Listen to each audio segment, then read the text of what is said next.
Hi, boys and girls. This is Principal Haven, and I am so excited to read another story to you for nighttime reading.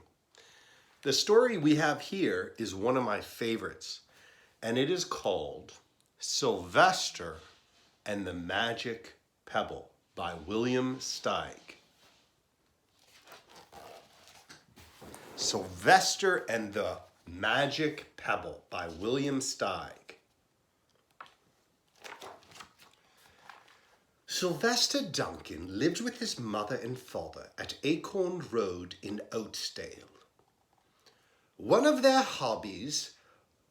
hobbies was collecting pebbles of unusual shape and color. On a rainy Saturday during vacation, he found quite an extraordinary one. It was flaming red, shiny and perfectly round, like a marble. As he was studying this remarkable pebble, he began to shiver, probably from excitement, and the rain felt cold on his back. "I wish it would stop raining," he said. To his great surprise, the rain stopped. It didn't stop gradually, as rains usually do. It ceased. The drops vanished on their way down. The clouds disappeared. Everything was dry, and the sun was shining as if rain had never existed. In all his young life, Sylvester had never had a wish gratified so quickly. It struck him that magic must be at work, and he guessed that the magic must be in the remarkable-looking red pebble, where indeed it was. To make a test, he put the pebble on the ground and said, "I wish it would rain again." Nothing happened. But when he said the same thing holding the pebble in his hoof, the sky turned black. There was lightning and a clap of thunder, and the rain came shooting down.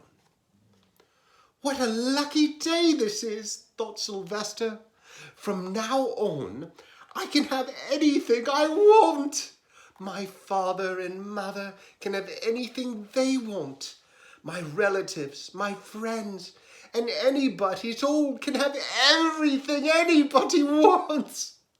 He wished the sunshine back in the sky, and he wished a wart on his left hind fetlock would disappear, and it did. And he started home, eager to amaze his mother with his magic pebble. He could hardly wait to see their faces. Maybe they wouldn't even believe him at first. As he was crossing Strawberry Hill, thinking of some of the many, many things he could wish for, he was startled to see a mean, hungry lion looking right at him from behind some tall grass. He was frightened. If he hadn't been so frightened, he could have made the lion disappear. Or he could have wished himself safe at home with his father and mother. He could have wished the lion turned into a butterfly, or a daisy, or a gnat. He could have wished many things, but he panicked and couldn't think carefully. "I wish I was a rock," he said, and he became a rock. The lion came bounding over, sniffing the rock 100 times. Walked around it, and went away confused, perplexed, puzzled, and bewildered. "I saw the little donkey as clear as day. Maybe I'm going crazy," he muttered. And there was Sylvester, a rock on Strawberry Hill, with the magic pebble lying right beside him on the ground, and he was unable to pick it up. "Oh, how I wish I were myself again," he thought. But nothing happened. he had to be touching the pebble to make the magic work. But there was nothing that he could do about it. His thoughts began to race like mad. He was scared and worried. How would you feel, boys and girls, if you had turned yourself into a rock and you couldn't quite grab the magic pebble that you needed to turn yourself into a donkey again? That would be really, really frustrating. Especially, do rocks have hands? Being helpless, he felt hopeless. He imagined all the possibilities, and eventually he realized that his only chance of becoming himself again was for someone to find the red pebble and to wish that the rock next to it would be a donkey. Someone would surely find the red pebble. It was so bright and shiny. But what on earth would make them wish that the rock were a donkey? The chance was 1 in a billion at best. Sylvester fell asleep. What could he do? Night came with many stars. Meanwhile, back at home, Mr. and Mrs. Duncan paced the floor. Frantic with worry. Sylvester had never come home later than dinner time. Where could he be? They stayed up all night, wondering what had happened, expecting that Sylvester would surely turn up by morning. But he didn't, of course. Mrs. Duncan cried a lot, and Mr. Duncan did his best to soothe her. Both longed to have their dear son with them. "I will never scold Sylvester again as long as I live," said Mrs. Duncan, "no matter what he does." At dawn, they went about inquiring of all the neighbors. They talked to all the children, the puppies, the kittens, the colts, the piglets. No one had seen Sylvester since the day before yesterday. They went to the police. The police could not find their child. All the dogs in Oatsdale went searching for him. They sniffed behind every rock and tree and blade of grass, into every nook and gully of the neighborhood and beyond, but found not a scent of him. They sniffed the rock on Strawberry Hill, but it smelled like a rock. It didn't smell like Sylvester. After a month of searching the same places over and over again, and inquiring of the same animals over and over again, Mr. and Mrs. Duncan no longer knew what to do.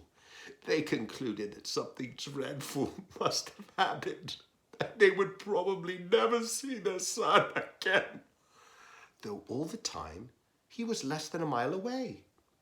They tried their best to be happy, to go about their usual ways, but their usual ways included Sylvester, and they were always reminded of him. They were miserable. Life had no meaning for them anymore. Night followed day, and day followed night, over and over again. Sylvester on the hill woke up less and less often. When he was awake, he was only hopeless and unhappy. He felt he would be a rock forever, and he tried to get used to it. He went into an endless sleep. The days grew colder. Fall came with the leaves changing color. Then the leaves fell, and the grass bent to the ground. Then it was winter. The winds blew this way and that. It snowed. Mostly, the animals stayed indoors, living on the food that they had stored up.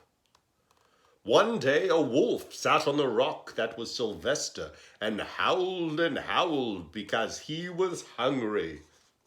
Wow!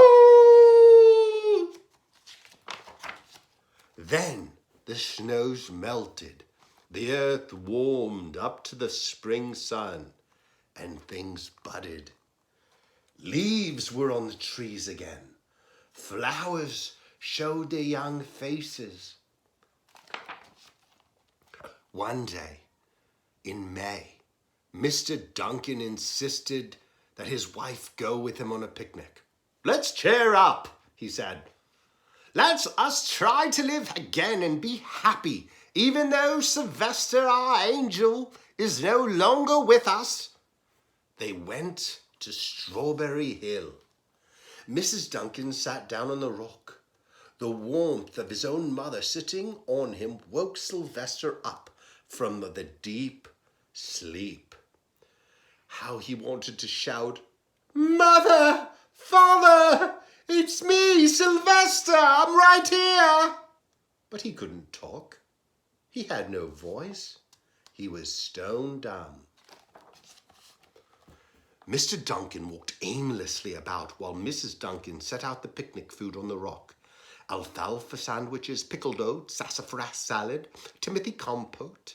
Suddenly, Mr. Duncan saw the red pebble. "What a fantastic pebble!" he exclaimed. "Sylvester would have loved it for his collection." He put the pebble on the rock. They sat down to eat. Sylvester was now as wide awake as a donkey that was a rock could possibly be. Mrs. Duncan felt some mysterious excitement. "You know, Father," she said suddenly, "I have the strangest feeling that our dear Sylvester is still alive and not far away." I am, Sylvester wanted to shout, but he couldn't. If only he had realized that the pebble resting on his back was the magic pebble. "Oh, how I wish he were here with us on this lovely May day," said Miss Duncan. Mr. Duncan looked sadly at the ground. "Don't you wish it too, Father?" she said. He looked at her as if to say, "How can you ask such a question?" Mr. and Mrs. Duncan looked at each other with great sorrow. "I wish I were myself again. I wish I were my real self again," thought Sylvester. And in less than an instant, he was. You can imagine the scene that followed: the embraces, the kisses, the questions, the answers, the loving looks, the fond exclamations. When they had eventually calmed down a bit and had gotten home, Mr. Duncan put the magic pebble in an iron safe. Someday they might want to use it. But really, for now, what more could they wish for? They all had all